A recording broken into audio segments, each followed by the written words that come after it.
Hey there, guys. I'm going to do a thing that I've not yet done in my shooting career, and that's using something like this. Now, this is a aftermarket slide for SIG 320. It is from Gray Guns, and I'm going to be honest, I don't know anything about this slide exactly, like what makes it good, what model it is, anything like that. A friend of mine sent me this. He's like, I think it's awesome. You got to try it. And I'm like, he likes the Gray Gun stuff. I'm like, oh, okay, cool. I'll give it a go. He's a gear nerd, and his stuff, he has a lot of different guns and his stuff, he modifies it, but his stuff is, I'd say his opinions are generally pretty good. I like his stuff. It tends to shoot nicely. So, I'll give it a go. I'll try this out. Now, I've seen a lot of stuff over the years where guys would get like aftermarket slides, particularly with Glocks. And this is why I don't typically do stuff like this, because guys will buy a Glock, which fine, okay, get a Glock. And then to me, it's like, I don't really understand why you'd, buy an aftermarket slide in most cases, unless you're like doing some kind of capability swapping, like, oh, I'm swapping to a caliber or something like that.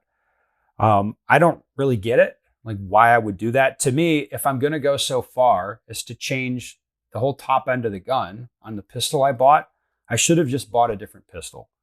That's been my philosophy for a long time. And of course, you see all these dudes at the range with, they get a Glock and then they get an aftermarket slide. Before you know it, there's a lot of like anodized red Zev stuff in there, or Glock store stuff in there, and their gun no longer functions. No longer functions properly. That's definitely been my observation, is that like modifying guns in this way doesn't tend to improve them.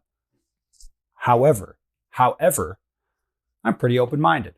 And if somebody who wants to send me this slide and be like, hey, this thing's the deal, it's the shit, you got to try it. I think you're going to really love the way it shoots, that whole thing. I will give it a try in the name of science, of course. I don't know what I'm going to put on here. Oh, well, it's cut for an RMR. Oh, fuck. I just got, speaking of which, the Ronin, I just realized that the Ronin Tactics 507 comps are in. One is on their way to my house right now. But that's not RMR. That makes me so sad. If I could put my new Ronin Tactics red dot on this thing, life would truly be amazing. But I guess I'm going to have to select something else to put on here. Anyway, that's neither here nor there. That would just be fun to have that optic. Anyway, I'm going to give this sort of concept a try. Like I said, the guy who sent it to me says this is dope. So I will give it a go. I mean, he also sent me this, by the way. It's very interesting how modular the 320s are. Well, a lot of things are modular anymore, but the 320s particularly so are very modular. They're fun to play around with for guys, for the gear nerds. You guys love it.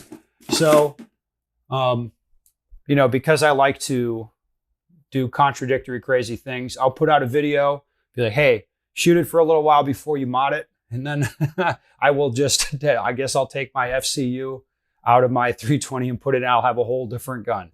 Why not?